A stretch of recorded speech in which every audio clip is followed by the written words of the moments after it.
Hi everybody, I hope you are doing well. Today we'll talk about how to fix or how to solve the problem of Glip. You will click on settings. In this page you will click on apps, default apps, app settings.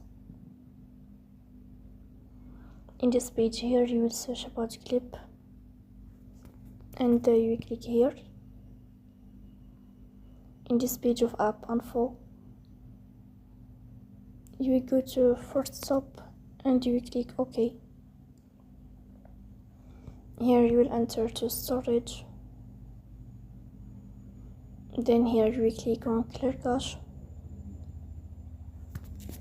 In the end you will turn off your phone and you will restart your phone again to fix that problem.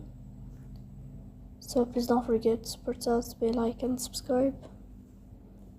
See you next time. Thank you.